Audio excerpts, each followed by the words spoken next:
Welcome back to The Wheel on the School, Chapter 10. Chapter 10. Wagon in the Sea. Is something wrong? Alka shouted out above the rattling, clanging din as the wagon neared the group around the wheelchair at the bottom of the road. The wagon stopped. The tin stopped banging. Yeah, something's wrong, but not here, Giannis said. We heard women screaming on the dike somewhere the other side of the village. We were just going there. Well, jump on, the Tin Man said, and we'll get you there as fast as the old horse will go. Hey, that's right. You in the wheelchair can't do much jumping. Maybe we can all hoist you up and... Don't sit there, man, with foolish plans in your mouth, Giannis interrupted him. Get going to that dike. Just give me a chance to grab the back end of the wagon. I'll come on behind some way. It was a crazy procession that stormed into Shora and along the road to the dike. The old horse tried to make speed as best he could, but the added weight of his new passengers slowed him down. But the wagon looked fast, and the tin made it sound faster. The wagon, hobbling and bouncing over the big cobblestones, was one hideous clangor of tin. The pots and pans swung wildly on their wires. Giannis, in the wheelchair, rolled on behind. Giannis had taken a stout grip with both hands on the back of the wagon. The rope around his chest kept him from bouncing out of his chair. He was riding almost under the wagon. Only his head and shoulders poked up from behind. The teacher in yellow ran beside the wheelchair, straining and panting to keep the bouncing chair upright. Just so the wheels don't come off, the teacher said. Giannis was in fine fettle. He wasn't worrying about the wheels. From behind the wagon, he was trying to urge the horse on still faster. Hola, hola, hola, he kept bellowing to the old horse. Say, tell him back there not to shout hola, the Tin Man yelled. It sounds too much like whoa to the horse. Nobody tells Giannis anything, Alka told the Tin Man. In spite of the holas, the horse seemed to respond to the excitement in Giannis's voice. His bony rump went still higher. His big feet pounded heavily over the cobblestones. He went ahead, at full speed for him, and he carried his load out of the village. The women on the dike stood staring in mute unbelief at the loaded tinware wagon as it came storming and banging toward them. Somewhere behind the wagon, the voice of the unseen Giannis bellowed out above the din. All the women were back on the dike. A farmer was coming with horses and wagon to rescue Lena and Dawa. The women had not waited for him to hitch his horses to a wagon before they'd run back to the dike. Lena's mother was the first to come to her senses. She dashed down to open the gate that led to the dike path. The dike path was a narrow wagon lane that had been dug on a long, gradual slant into the side of the dike. On this path, a wagon could mount alongside the steep dike to the top. The wagon ran through the gate and up the long slant of the dike path. The climb slowed the old horse immediately. In a totally flat country, he wasn't used to pulling uphill. He coughed and quivered. He strained with all his bony strength, but the wagon wheels barely turned. Giannis yelled, Hola, hola, hola! It did no good. The horse had given his all. He was too old and sensible to attempt the impossible. He let Giannis yell, and the wagon wheels ground practically to a standstill. It was too much for Giannis. Everybody off but the driver and the little kids, he ordered, and everybody push. Old Bonerak's had all he can take, and he's got some help coming. He did all right. Giannis was almost trying to push the wagon ahead from his wheelchair. All the boys jumped down from the wagon.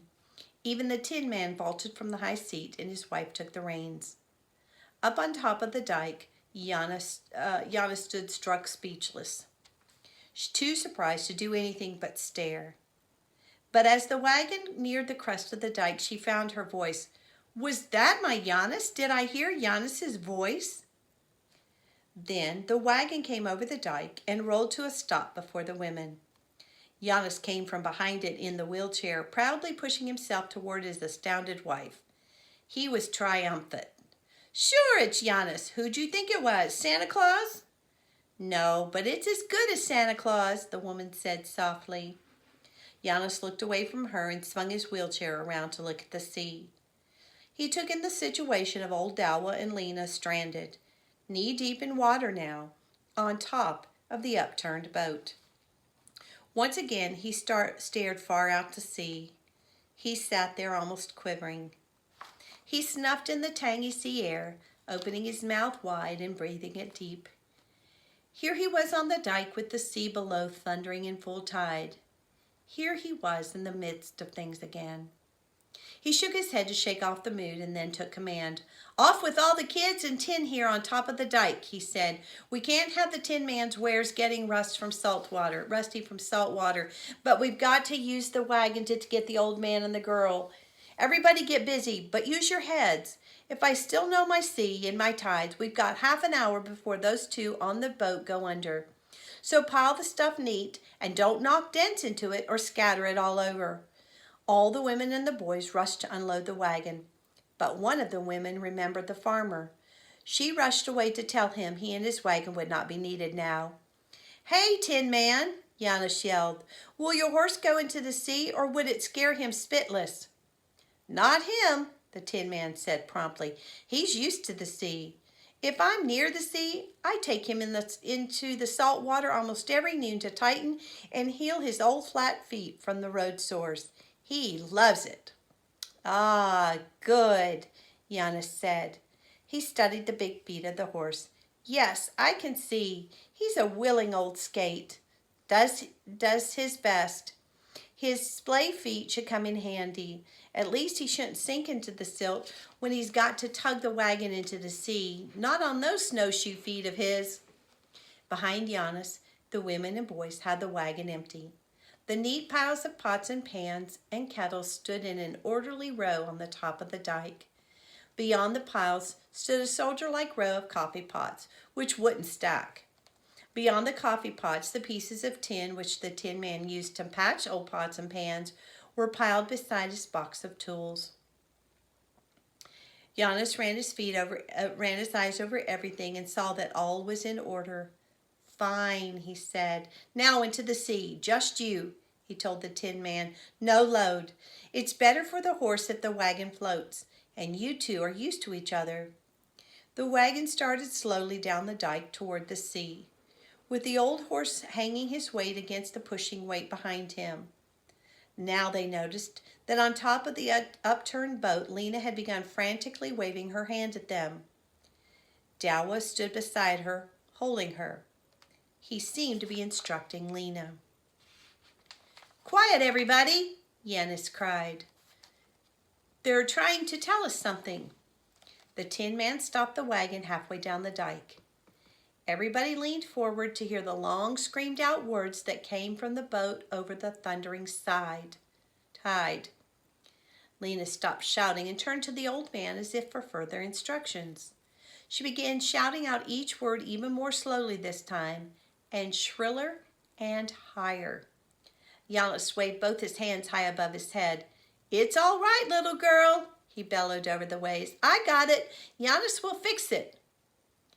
Listen, came the drawn-out shrill words. Listen, Giannis. It's not just Dalwa and me. There's a wagon wheel, and it's got to be pulled through a hole in the bottom of this boat. The wagon's got to come right over the boat and over the hole. So the wheels have to come off the wagon. Giannis waved his hand cheerily. It's all right, little girl. He called back so hard that the cords in his neck stood out. Don't you worry. Giannis will pull that wheel out for you. Lena and the old man waved to show they'd understood. For a moment there was excited chatter on the dike. Lena's got a wheel, the amazed boys told each other. Lena's found a wheel in a boat. She went and looked for a boat.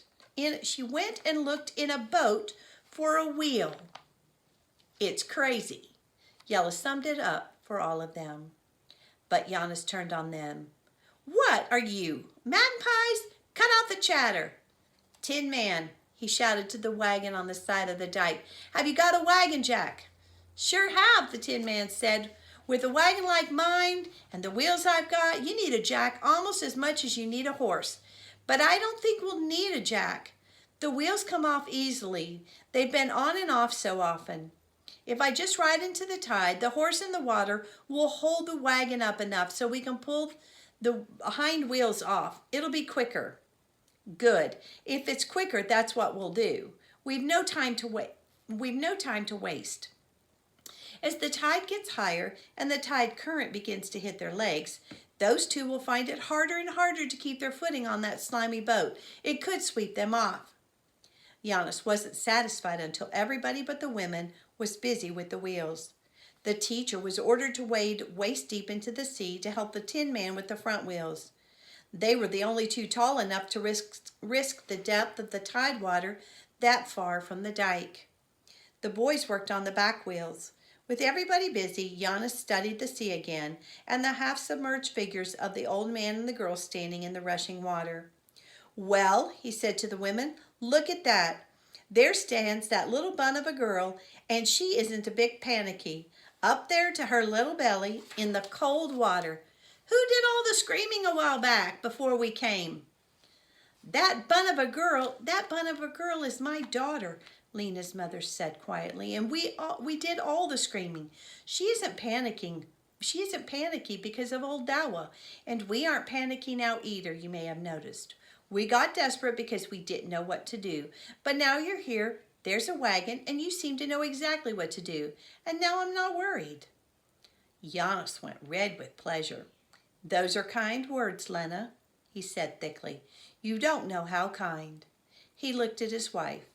Then he saw that all the wheels had been pulled off the wagon. The boys were rolling them up the dike. The back of the wagon rested against the slant of the dike. The horse stood flank deep in the sea. Down with the tailgate, Giannis told the teacher.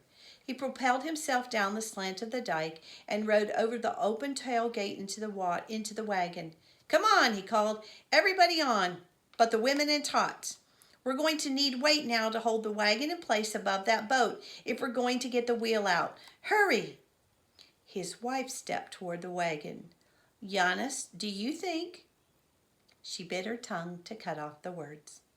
Her whole body went rigid as she forced herself to say no more. The boys piled into the wagon. The teacher pulled the tailgate up and fastened it in place. The Tin Man was already on the high seat. He clucked to the horse. The horse started tugging, but the wheelless rear axle dug into the foot of the dike.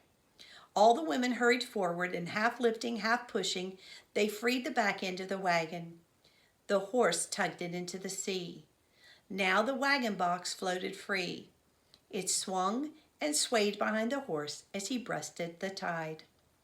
At the foot of the dike, Gianna stood wordlessly looking at the swinging wagon. Her nervous fingers kept digging into her apron pocket as she fought to keep from saying one anxious word. Giannis was so excited, so happy. There he sat like a king among the excited, chattering boys. After a moment, Gianna looked down at what she was doing. Her fingers in her pocket were rooting among the smooth stones that she had picked up along her bread route that day. They were extra smooth and round, extra special ones for Giannis to throw at birds and boys. She pulled them out and looked at them. One by one, she dropped them at her feet. Then she looked at the floating wagon. Bring them all back safely, Giannis.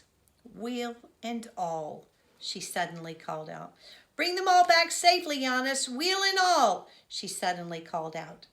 I will, Gianna. Giannis answered her. You just leave it to Giannis. Giannis smiled nervously and kicked at the little pile of stones at her feet. Lena's mother thoughtfully watched the wagon on the sea. Gianna looked up at her. He'll bring your Lena back, Gianna assured her. She was quietly proud. In the sea, the old horse suddenly lost his footing. The tide had swept his feet from under him. He pawed and snorted and coughed. Then he was swimming. He coughed once more, threw his head back from the rolling waves, and swam on. He didn't panic in the least. Giannis looked at the old plug admiringly. You know what, Tin Man? When this is all over, sure owes your horse a big bushel of oats, doesn't he, fellas? 2 bushels, they shouted. Well, see to it as soon as possible, Giannis said. You'll see that they do it, teacher. Yes, Giannis. They came nearer the submerged boat. The rounded bottom was completely under the tide water. Dawa and Lena were standing waist deep and chest deep in the water over the boat. They were clutching each other to keep their footing against the steady tug of the tide. Fortunately, the stern of the boat broke the force of the tide and sent the full strength of its current sweeping along both sides of the boat. But the slimy boat provided an insecure foothold. The two on the boat never moved their eyes from the coming wagon. Lena, did you really find a wagon wheel? Akka shouted from the wagon. Lena forgot her plight in her pride. Yes, she answered back, and a real big one, and it's real good. The salt water kept it perfect, but it's so waterlogged, Grandpa Dawa and I couldn't budge it. The wagon had now drawn so close they could hear the old man say to Lena, And what did I tell you about that grandpa stuff? Lena giggled. The boys were asking questions. Giannis sternly silenced them. Time for all that when you're back on the dike. Now shut your magpie mouths. Better take the horse and wagon beyond the boat, he told the Tin Man. Then we can let the wagon box float back over the boat. If all of us are enough of a load, maybe we can ground the axles against the boat bottom long enough to pull up the wheel. The Tin Man nodded and tugged at the lines to execute the tricky maneuver in the tide current. Giannis turned his attention to Dawa. As the wagon backs toward you and Lena, grab and climb on. We'll help pull you in. But watch that you don't step into that hole in the boat. Look, Dawa, do you know exactly where that hole is so we can back up to its edge and not get the wagon box too far over it? It's got to be a straight pull to get that wheel out. Thought of that, Giannis, and marked it with a boy. Dawa cheerfully pointed to his cane floating out before him. Tied the rope that's tied to the wheel to my cane. Giannis laughed. Good for you, he said approvingly. Now everything went tense. Everybody was silent. The wagon had swung ahead of the boat, but the Tin Man was having difficulty getting the old horse to stop his hard swimming and to allow the current to sweep the wagon backward over the boat to Dawa and Lena. The whole instinct of the animal was to swim with all his might against the tide. He snorted and fought. He did not want to drift helplessly backward on the current. The Tin Man spoke soothing words, all kinds of soft, understanding cluckings. They knew each other from all the years. The old horse began to listen and to relax. The wagon started drifting backward toward Dawa and Lena. The old man and Lena leaned forward, reached out. Now they both grabbed the wagon box. Eager hands reached out of the wagon and pulled them in. Up they came together. In the back of the wagon, tight against the tailgate, Giannis sat, intent on the floating cane. Now the wagon neared it. Everybody to the back end, Giannis said.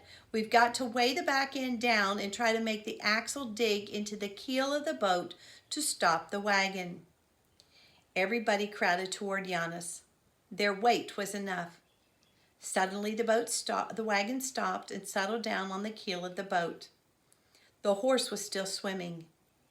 Keep him swimming just enough that he holds the wagon straight, Giannis said. It mustn't swing around in the current. That's exactly what we're doing, the Tin Man shouted. But be quick back there, the horse is tiring. Get down, you, and grab that cane, Giannis told Yella. No, don't think about it. Flat on your belly in the water in the wagon box and grab. Yella came sputtering to his knees with the cane in his hand. Giannis grabbed it from him. Now, everybody hang on to my chair and pull up with that wheel. Giannis was pulling in the rope as he talked. He took a new grip as the rope tightened with the weight of the wheel. The chair began creaking.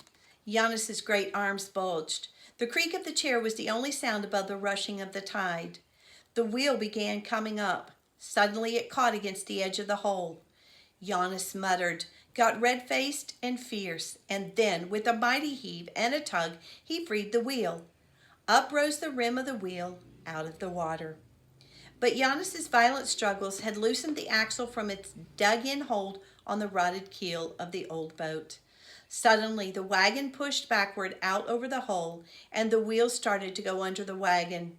"Teacher, Dawa, grab the rope!" Giannis yelled. "Just hold the wheel from sinking back." "Tin Man, make that horse pull with all he's got." "Kids, all you kids, tip my chair down to the water. Come on, tip it. I won't fall out. I'm tied in. Tip it, I say." They all obeyed Giannis. Giannis, wheelchair, and all tipped down toward the water. He strained against the ropes around his chest. He reached as far as he could down under the wagon and the water. "Just so I get one finger on that wheel," he said, and then he had it with both hands. His arms strained and swelled. "Now tip me back," he ordered. The boys pulled. The teacher flung his arms around Giannis's chest, and Dawa, even Lena, grabbed Giannis and the back of the chair. Up came the chair and clutched in Giannis's big hands. Up came the wheel. After his chair stood straight again, he swung the wheel up over his head, held it there triumphantly, and stared up at it. "Hey," he grunted beneath his teeth, "a man can do something now and then without a lot of legs." Then he let the wheel down, and they took it from him and lowered it into the bottom of the wagon. "It's done," he yelled at the Tin Man. "It's done. Now, give old Bone Rack his head. Now he can go with the current, and the wagon will push him to shore." Poor old Skate. The horse swung. The wagon swung.